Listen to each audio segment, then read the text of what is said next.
Assalamualaikum warahmatullahi wabarakatuh.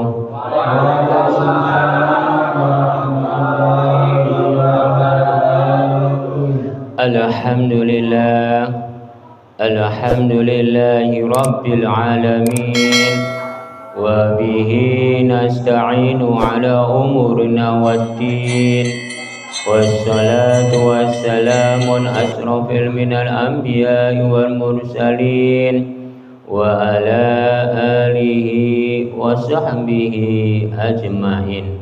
Amma ba'du. Para bapak dan para ibu dan para saudara-saudara yang saya hormati, para alim ulama yang saya hormati, para tokoh-tokoh masyarakat yang saya hormati, puji syukur alhamdulillah Allah telah melimpahkan rahmatnya dan hidayahnya kepada kita semua, dikasih kesehatan dan umur panjang sehingga kita bisa berkumpul, bertatap muka atau bermuajahah pada malam hari ini. Marilah kita bersama-sama bersolawat serta salam kepada junjungan Nabi kita Muhammad sallallahu alaihi wasallam. Marilah kita bersama-sama tingkatkan keimanan kita, ketakwaan kita kepada Allah Subhanahu wa taala. Marilah kita bersama-sama pada malam hari ini kita belajar pengaosan pada malam hari ini. Pada malam hari ini kita akan membahas di dalam kitab Nurjati. Di dalam kitab Nurjati itu temanya atau judulnya yaitu Utama Satu. Kita semua ini akan membahas di dalam Utama Satu. Alif pase u ing dadi utusane Gusti. T jabar tak tuntunan umat manusianya. Mem jabar maknanya Muhammad. Sin jabar sa sin kecil ing satu hune. T pase tu maknanya tujuan umat manusianya. Segala sesuatu umat manusia tujuannya yaitu adanya cuman satu. Di dalam tujuan umat manusia itu adanya satu, yaitu satu apa para jamaah? Ya kalau satu itu satu tujuan. Umat manusia itu yang bisa di dalam tepasetu tujuan umat manusianya. Segala sesuatu umat manusia itu semuanya satu. Satu itu adalah tujuan-tujuan umat manusia. Karena di dalam tujuan-tujuan itu semuanya ada satu. Karena umat manusia bila tujuannya berbeda-beda, entar robahlah keyakinan-keyakinan umat manusianya. Karena di dalam sinja bersa maknanya ing satu hune. Bila umat manusia meyakini tujuannya terhadap ing satu hune. Ing satu hune siapa para jamaah? Ing satu hune sang pencipta. Karena umat manusia itu segala sesuatu umat manusia di dalam tujuan-tujuannya yaitu yang utama yaitu siapa para jamaah? Pastikan sang pencipta. Karena segala sesuatu umat manusia tujuan-tujuannya itu dipastikan terhadap sang pencipta.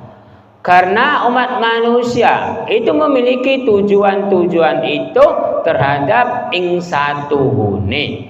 Ing satuhune Sang Pencipta itu yang utama. Karena temanya juga utama satu. Jadi yang diutamakan, yang nomor satu itu siapa para jamaah? Dipastikan Sang Pencipta, tidak ada yang lain. Karena segala sesuatu umat manusia itu terhadap tujuan-tujuannya itu terhadap ing satuhune Sang Pencipta. Sang Pencipta itu mengasih utusan-utusan itu terhadap seorang nabi. Nabinya itu seorang utusan. Karena di dalam mim jabar ma maknanya Muhammad, alif pase u ing dadi utusane Gusti. Jadi yang menjadi utusan-utusan Gusti itu seorang nabi. Nabinya itu Nabi Muhammad. Jadi utusan-utusan Gusti itu apakah Kanjeng Nabi Muhammad SAW saja? Apakah ada yang lain para jamaah? Dipastikan ada yang lain. Jadi saya mau bertanya terhadap para jamaah, Nabi yang lain itu siapa para jamaah? Lalu Nabi siapa lagi para jamaah? Itu jawabannya yang keras supaya kedengaran.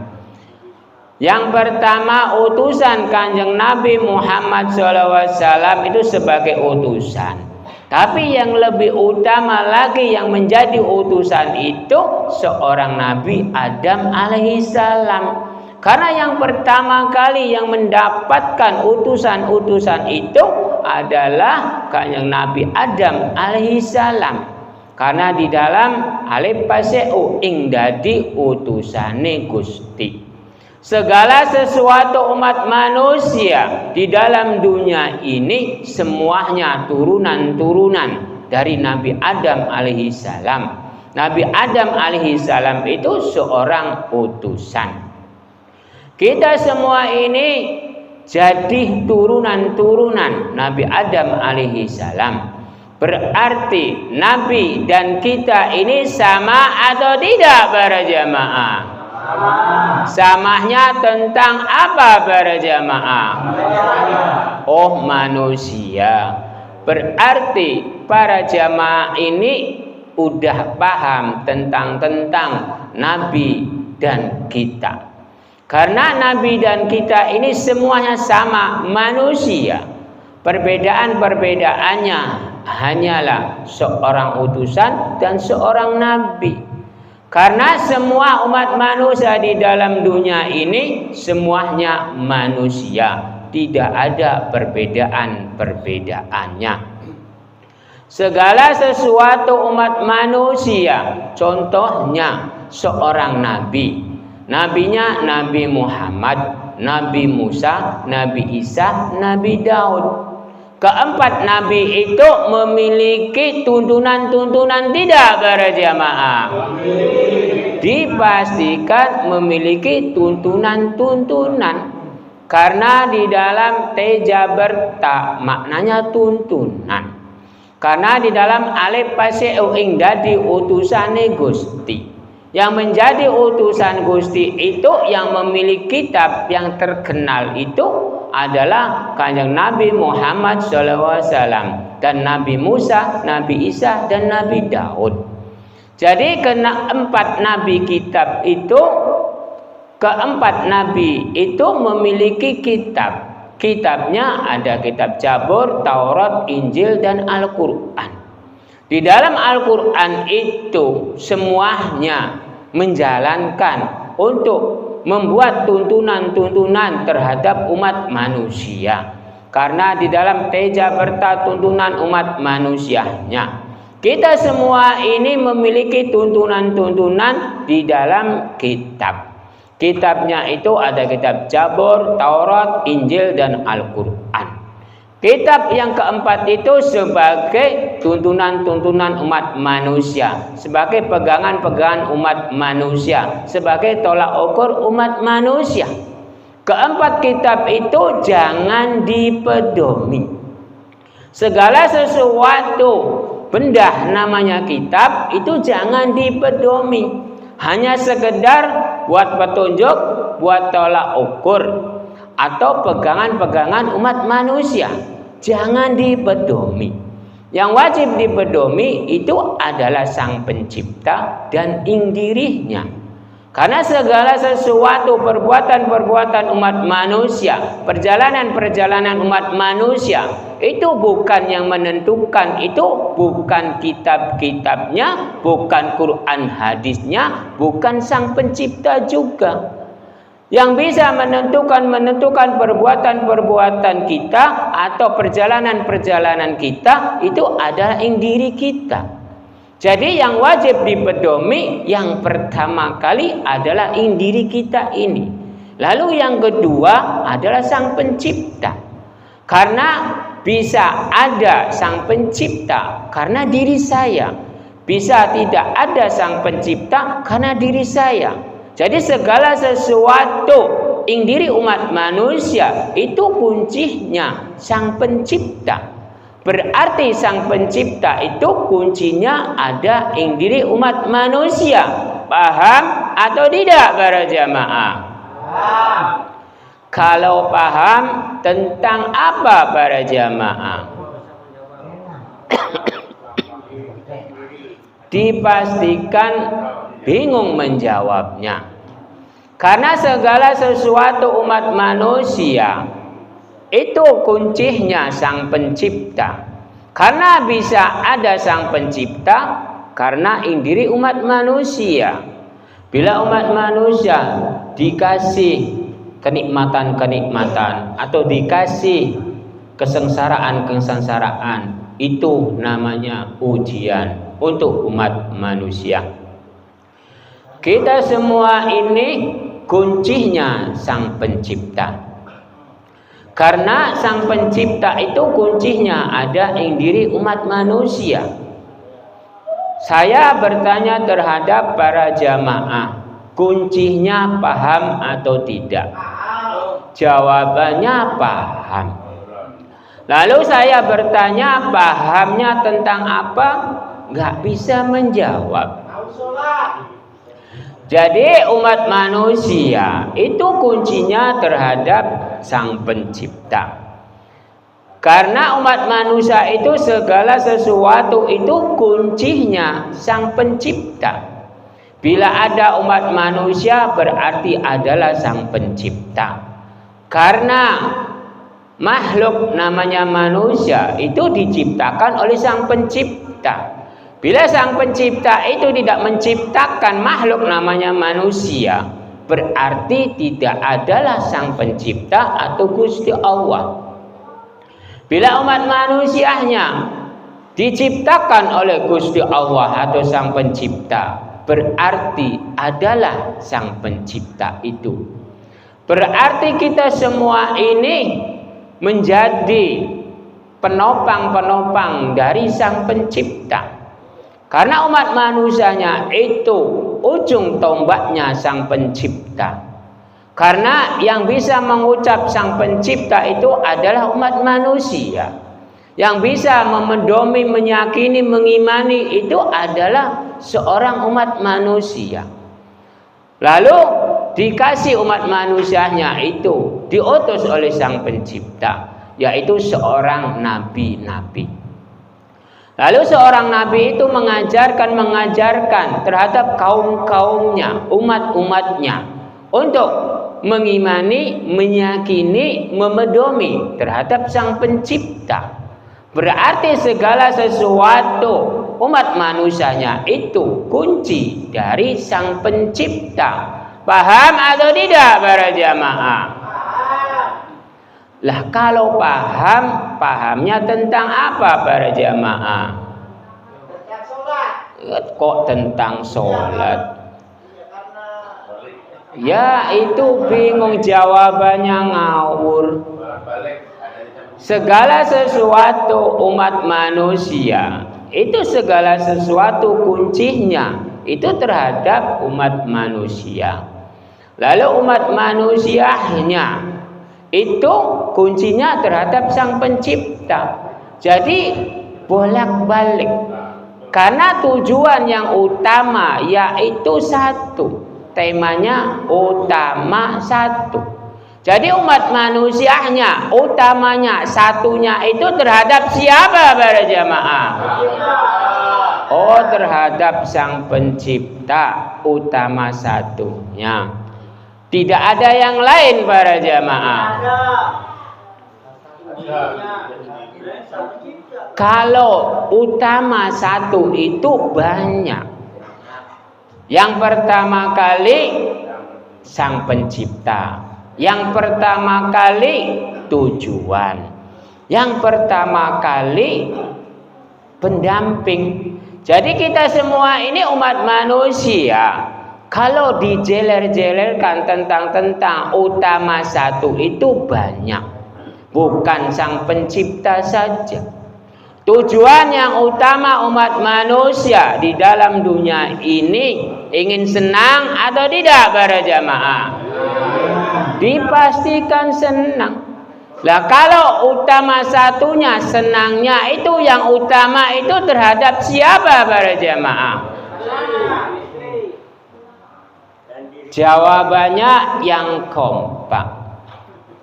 Utama satunya tujuan umat manusianya, kesenangan-kesenangannya yang utamanya di dalam dunia ini siapa para jamaah?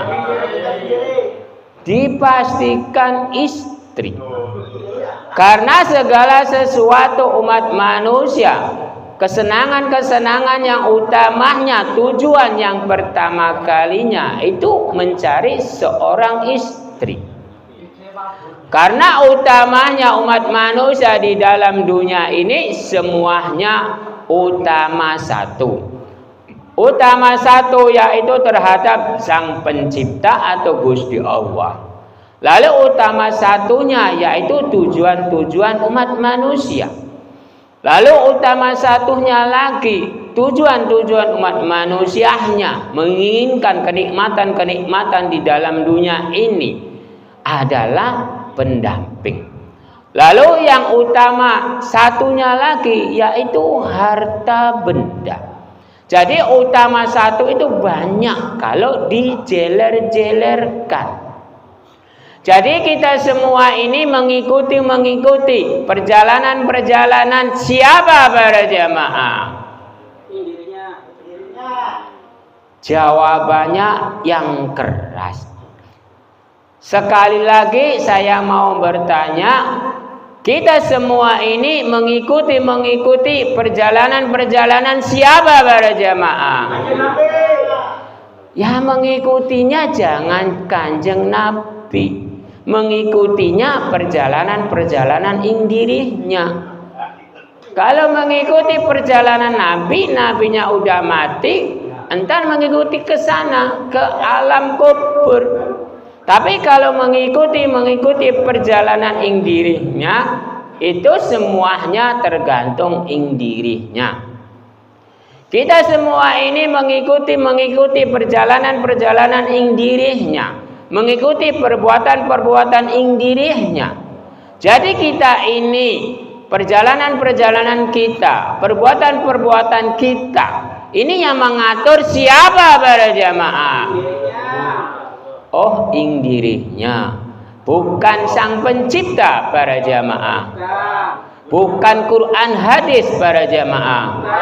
Apakah kitab-kitab yang keempat, contohnya Al-Quran, Jabur, Taurat, Injil yang mengatur tentang perbuatan-perbuatan umat manusia, perjalanan-perjalanan umat manusia. Jadi yang mengatur kita ini apakah Quran hadis, apakah kitab Jabur, Taurat, Injil, Al-Quran.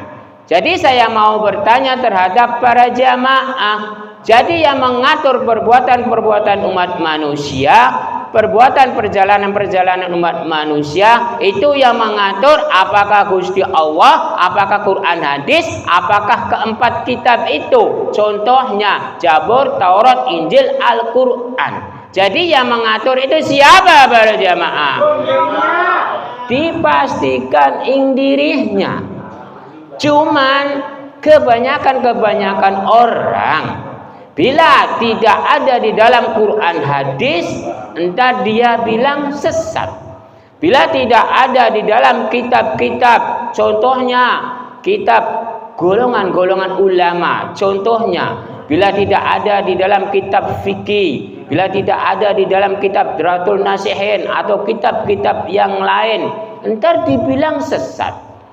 Jadi sebenarnya tentang perbuatan-perbuatan atau perjalanan-perjalanan umat manusia itu bukan kata kitab-kitab apa kata Sang Pencipta, itu bukan.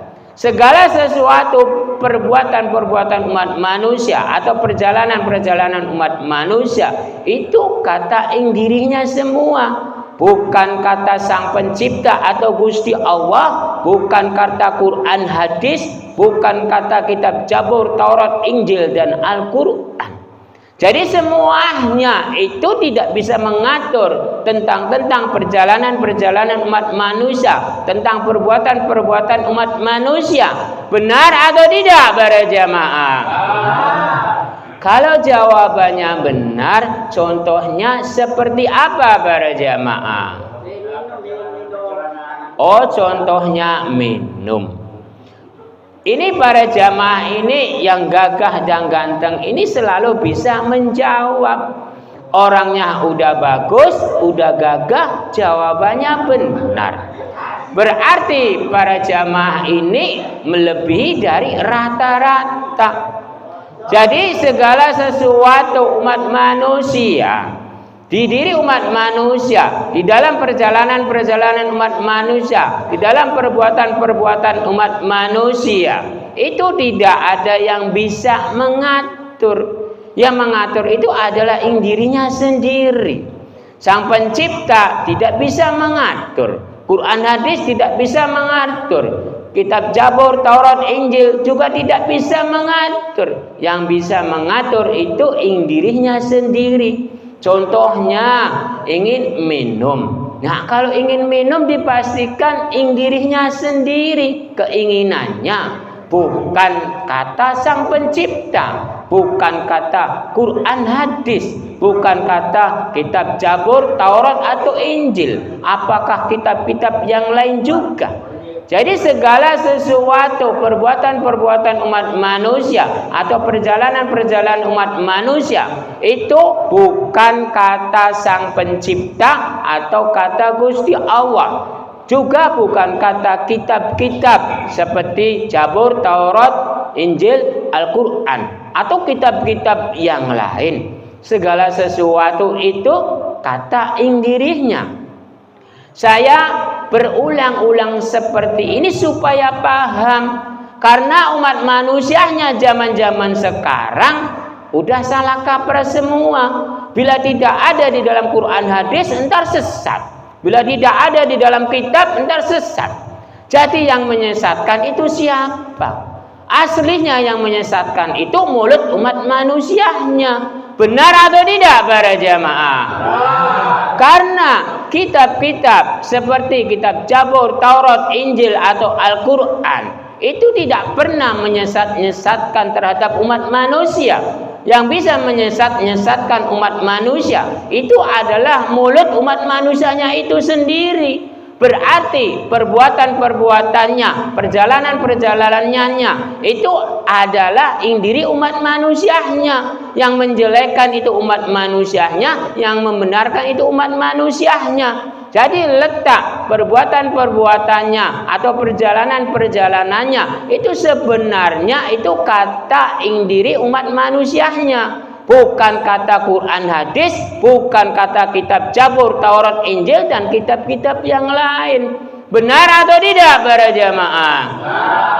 Karena segala sesuatu umat manusia di dalam dunia ini karena temanya, judulnya yaitu utama satu. Jadi kita semua ini yang diutamakannya, yang dipegang oleh para jamaah ini, yang dipegang, yang diutamakannya ini tentang apa para jamaah?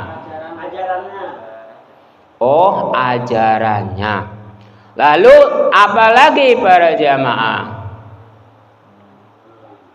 Kan jawabannya bingung. Ya kalau yang dipegang atau tolak ukur atau petunjuk itu yang dipegang. Segala sesuatu umat manusia, pegangan-pegangannya itu ada ajarannya, ada tolak ukurnya, ada pegangannya, ada petunjuknya. Bila tidak ada petunjuk, mana mungkin kita bisa belajar. Contohnya pada malam hari ini, kita dari rumah ke sini udah ada ditunjukkannya. Pada malam Senin ini ada pengawasan-pengawasan. Dipastikan di dalam pengawasan-pengawasan itu sarang-sarang belajar. Benar atau tidak para jamaah? Lalu di dalam tolak ukurnya, tolak ukur umat manusianya itu pasti ada perbedaan-perbedaannya. Contohnya pada malam hari ini, di dalam pengawasan bumi bakti ini, tolak ukurnya itu adanya di mana para jamaah? Jawabannya yang kencang.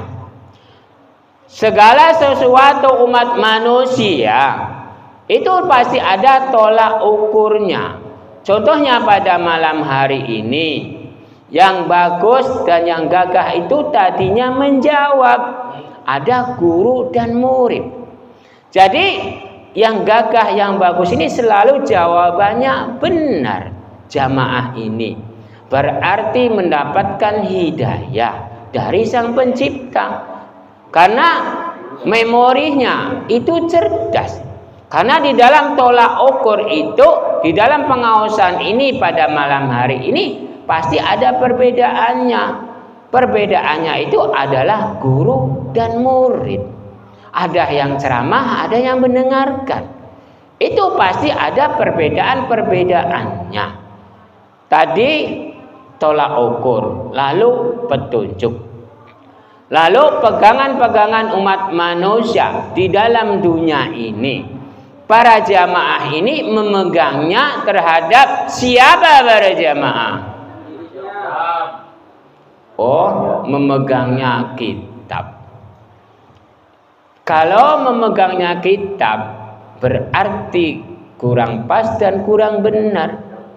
Karena segala sesuatu umat manusia yang dipegang itu adalah dirinya sendiri. Yang dipegang itu barangnya dirinya sendiri. Karena yang bisa benar karena barangnya, yang tidak benar karena barangnya. Jadi paham atau tidak para jamaah? Karena segala sesuatu perbuatan-perbuatan umat manusia itu bukan karena kitabnya, karena dirinya, karena barangnya. Karena segala sesuatu umat manusia bila bisa memegang barang berarti memegang keimanan, ketakwaan, ketawakalan di dalam perjalanan-perjalanannya. Jadi segala sesuatu umat manusia itu memegangnya barangnya sendiri, semuanya masing-masing. Bila bisa memegang barangnya sendiri, dipastikan perjalanan-perjalanan umat manusianya itu dipastikan benar. Karena bila umat manusianya tidak bisa memegang barangnya sendiri, entar umat manusianya itu kacau balau. Dipastikan menjalankannya kurang baik. Karena segala sesuatu umat manusia itu memiliki iman, takwa, tawakal. Segala sesuatu umat manusia takwa itu menjalankan perintah-perintah dari Gusti. Tawakal itu menjalankan ketawakalan di dalam perintah-perintah dari Gusti. Jadi semuanya umat manusianya itu menjalankan iman, takwa, tawakal. Iman meyakini, takwa menjalankan perintah-perintah dari Gusti, tawakal itu menjalankan perintah-perintahnya di dalam ketekunan-ketekunan. Jadi kita semua ini harus memegangnya imbarangnya, jangan memegang kitab. Kalau kitab dipegang, apakah bisa berubah? Tidak bisa berubah. Kalau kitab itu harus dipelajari, jangan dipegang. Ya kalau dipegang itu tidak ada gunanya. Kalau dipelajari itu pasti ada gunanya.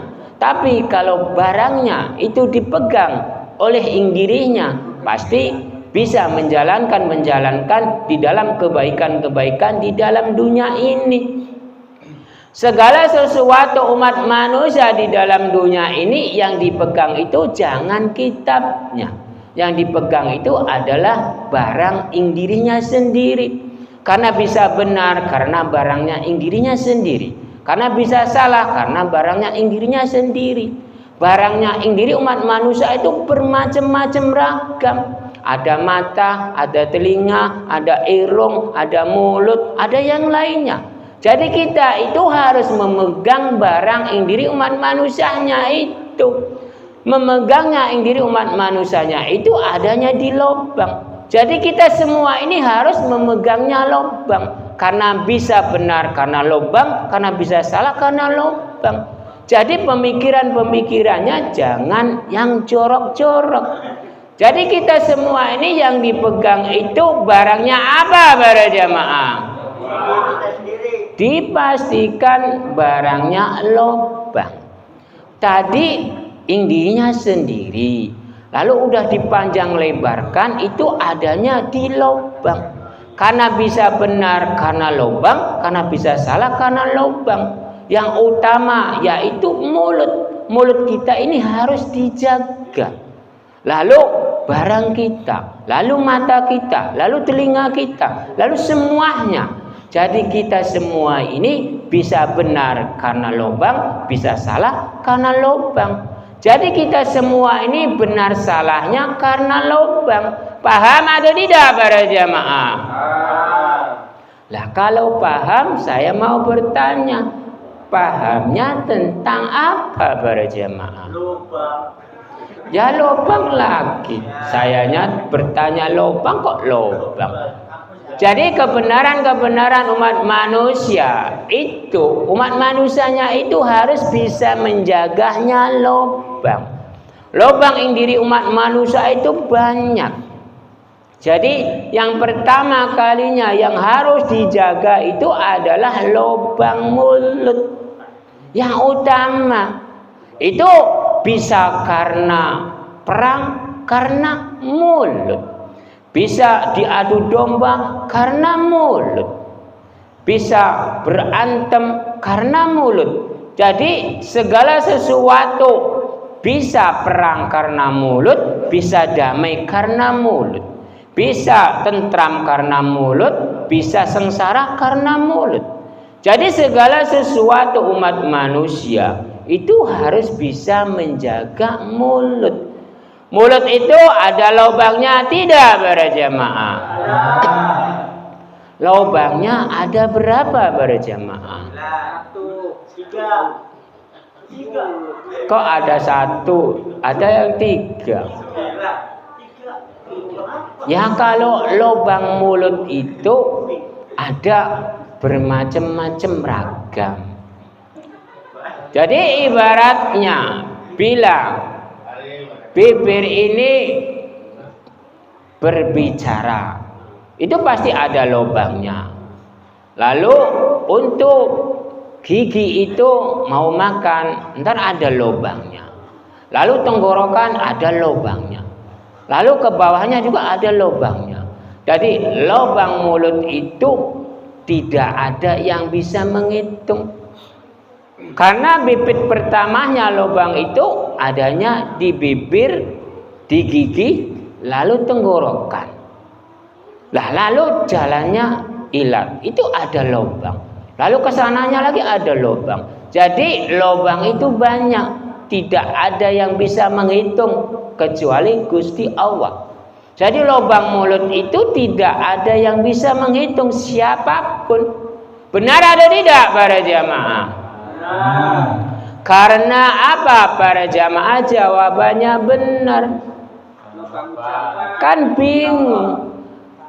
Karena umat manusianya itu, lubang mulut itu tidak bisa terhitung.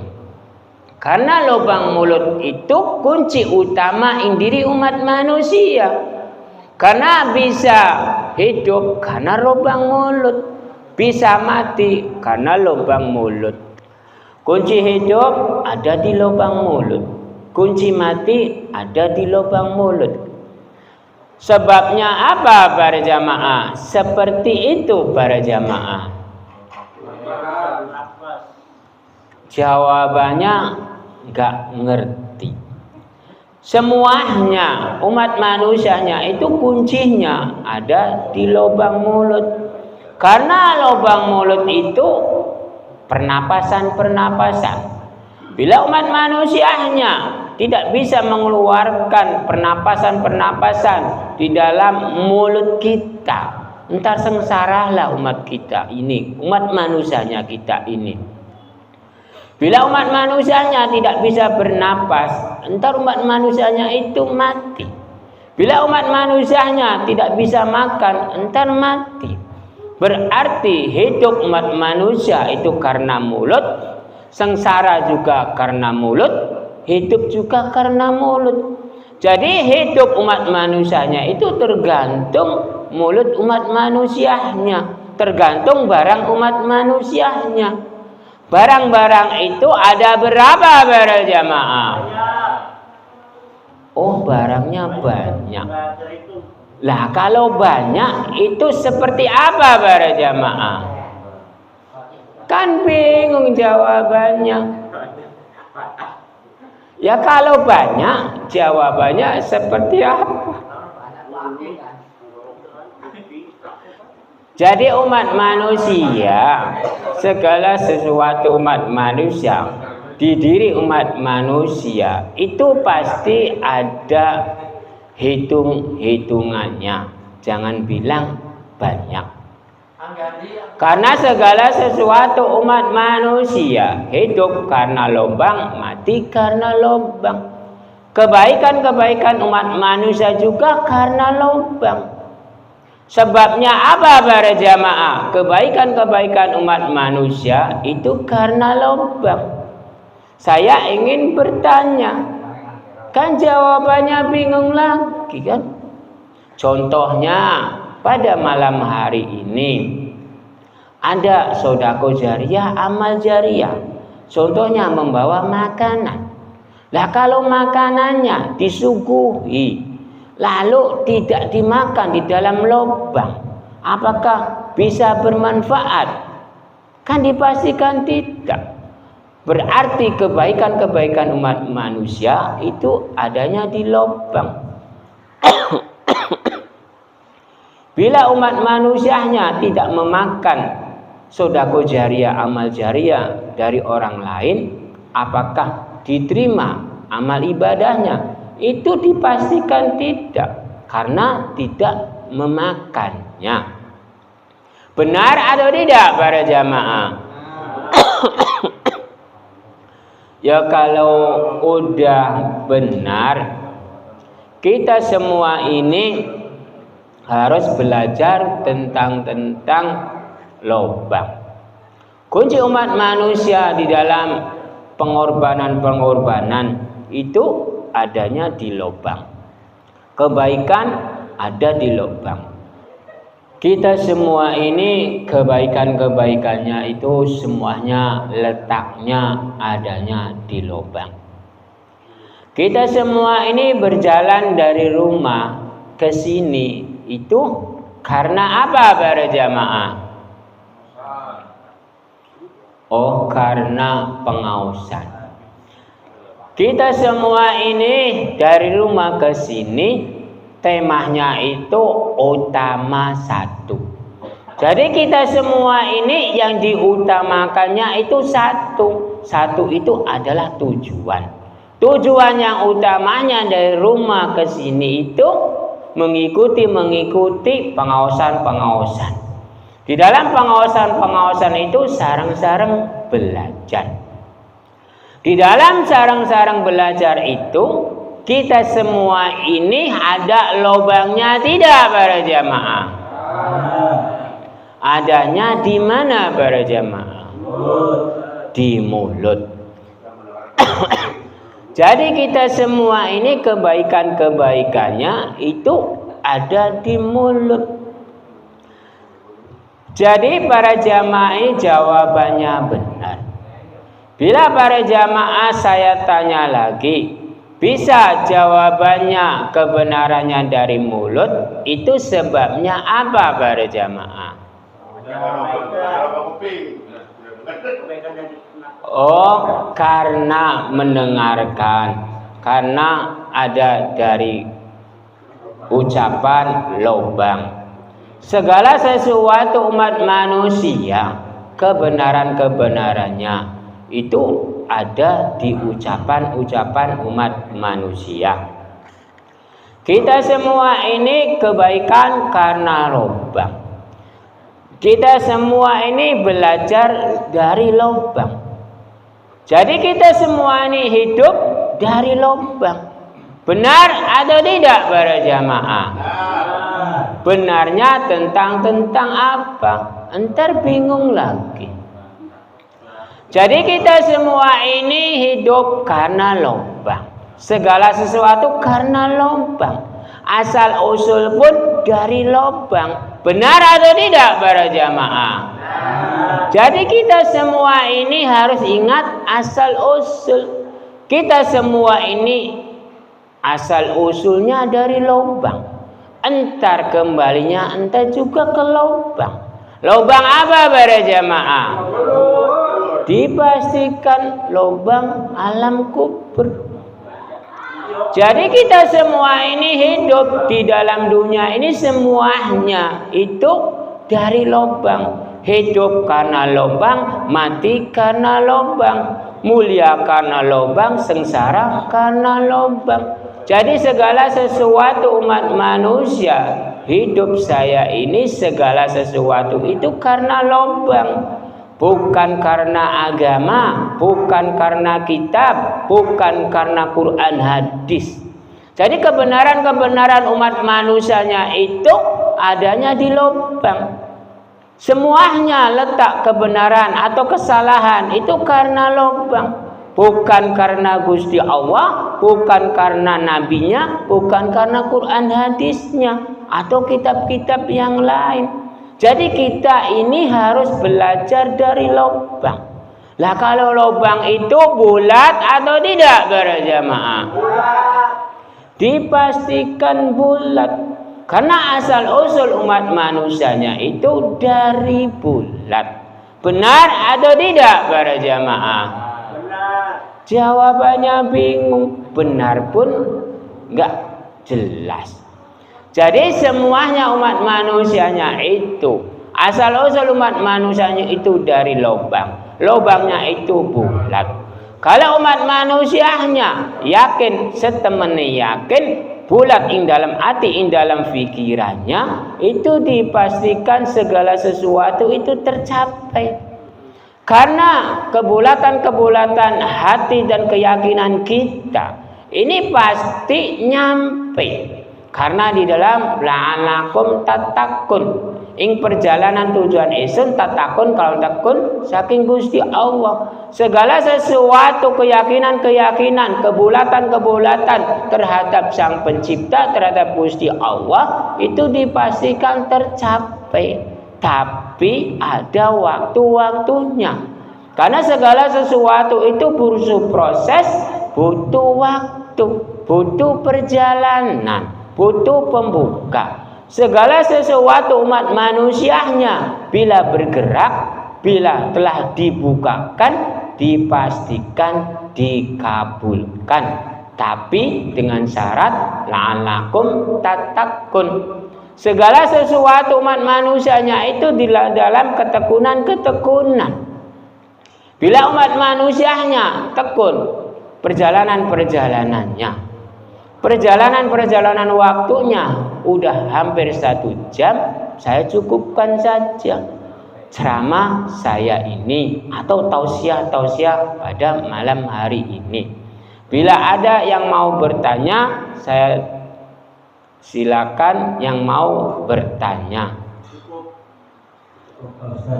Bila tidak ada yang mau bertanya, saya tutup dengan doa. Bismillahirrahmanirrahim. Allahumma sholli wa sallim ala sayyidina wa habibina wa syafiina wa karimina wa dhuhrina wa Muhammad wa sallim wa barakatuh ala rasul ajmain. Bismillahirrahmanirrahim.